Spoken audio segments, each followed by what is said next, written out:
Is it possible that we can have even more fun? Yeah. Only all the time? Only again and again? Only forever? We are pretty much a vanguard organization here of people who really actually care about everything and put intention behind everything that we're doing. And I want to share with you today a little piece about this that some of you may be aware of. A good friend of mine came and saw me yesterday, and he had no idea about any of this stuff that I was really into. And so I don't really know, because stuff filters out there on the internet. Some stuff's out there on YouTube. Anybody ever seen YouTube? This is my favorite thing now. We were watching ghost videos on YouTube last night. There's some wild stuff on YouTube. But anyway, there's a lot of information that I'm putting out there. I'm not sure who's gotten what, because a lot of it I just give away for free. There's a document that's been running around the internet for free that talks about a very specific subject that we're going to touch on here, because this subject is kind of where we're all going, because most of us here want to live over 80? More! 100! 100? 120? Look, people have made it to 100 on 60 cigarettes a day, on some kind of a thing of some kind of a fried animal muscle called meat. Never had a vegetable in 20, 30, 40 years. I think if they ate well. There's a few of you in this audience right now, you might make it to 200 if you had the right technology, if you had the right angle. Now, I use the word technology because it's a word we're all intimately aware of. And this idea is that, do you drive the same car you drove when you were 16? No. How many people here are still 16? Why did you change it? It got old. Let's get on with the new. Something better came along. And that's kind of what's happening with this whole field of nutrition. We're kind of like, yeah, that's old news. We're on to the new thing. That's old news. I mean, I love lettuce. You know that. But it's kind of old news. We know that lettuce and celery are good. We know that oranges and apples are good. We know that parsley is good. We know that hemp seeds are good. But now we got to get on to where this is all going and kind of drive into a new territory. That's why we came to this event, because some of you already know that raw food is good for you. How many people are confused? How many people don't know that? Just totally confused, not sure if they should eat a tomato or cook it.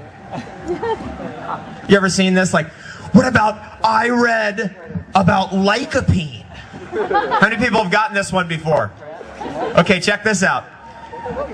You get 5 times as much lycopene if you cook the tomato, but you also get 5 times as much lycopene if you blend the tomato. And you know where that information comes from?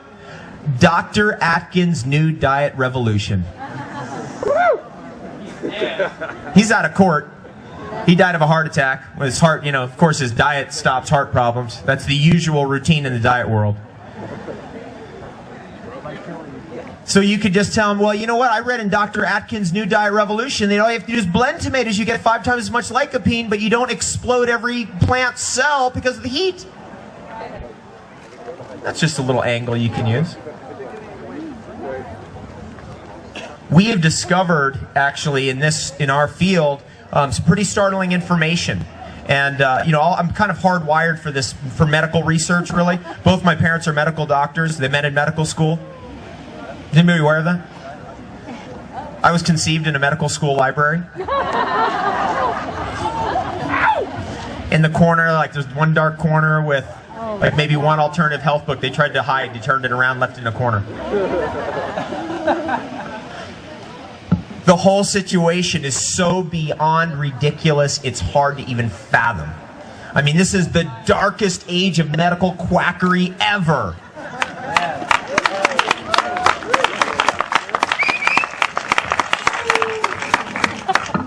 You know, doctors are like, excuse me, I'm sorry. Well, looks like we've picked up a small cancerous growth in your breast, and we're going to start you on chemo right away. And they give you the whole doomsday report.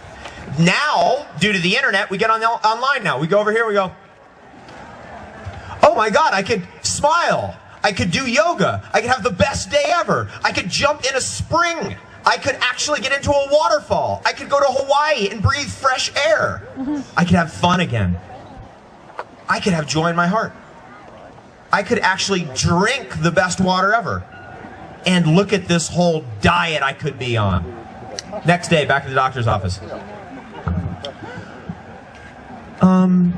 Yeah, we're going to get you on the chemotherapy, and we just need you to authorize this right here. We need you to authorize that right there. Here's your insurance papers. Please authorize that. Doc, before I do that, I just want to ask you a question. Do you think this has anything to do with my diet? No, no, no. This has nothing to do with diet. But here, eat these pills. Now they're bypassing the whole eating thing completely. They just inject it into people. What is it about doctors and injecting? They have to inject people with something. It's like, it's kind of an archetype. I was freaked out by needles and all that stuff when I was a kid because I was around it. I went with my dad on house calls all the time. I did that for years. You know, like my mom would be doing her thing and my dad would be like, okay, you got to come with me. And we go on house calls together. So we'd see Mrs. Smith year 1, year 5, year 8. And that's why I'm a raw foodist today. Somewhere in my genetics, I'm hardwired for medical research. So what I'm going to kind of throw in here today is this whole discovery that happened about 25 years ago.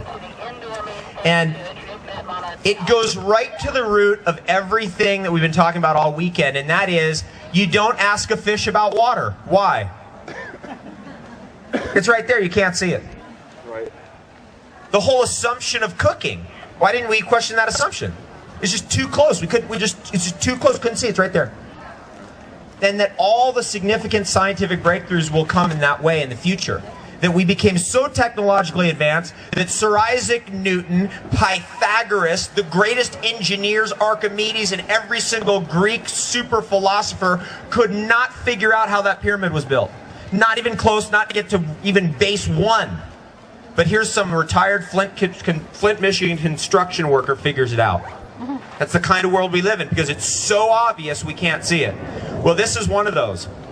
And it's one of those, I think, that once you hear this and you turn it over and you start looking for it and you start seeing it out there, it will just resonate. Well, and it actually eventually you'll go, okay, we're changing the road. We're going this way now. Because what's been discovered is that chief recycling organism of all mammals, reptiles, amphibians, birds has been discovered. When I was about 14 years old, I remember reading a science article. I grew up very scientifically minded. Everything was about science, read this, that, the other thing. That's why I don't believe in that stuff anymore. And it said this, that there was evidence of arthritis in dinosaur bones. Fossilized dinosaur bones, evidence of arthritis. And I thought, even then, as a young kid, I knew it was the food. I think intuitively I was like, no, dinosaurs aren't eating junk food. They're, human diseases are caused by the food that people eat. I mean, I think as a young kid I even knew that. And I remember thinking that thought. I also remember thinking one time after eating chicken that I'd been poisoned when I was 14, but you probably thought that too. Anyway, so I thought, my God, this is really interesting. Here's what happened. Over a period of years, I always had an ear for that. What is it that actually takes out a wild turtle that can live to be 300? What will finally get it out of there? What about an eagle that can live to be over 100? What finally takes it out? What really gets people in the end? And if you've ever studied heart disease, has anybody ever seen a Diet for All Reasons, Dr. Clapper's video where they open up the heart artery and all that milky pus that looks like a McDonald's milkshake comes out?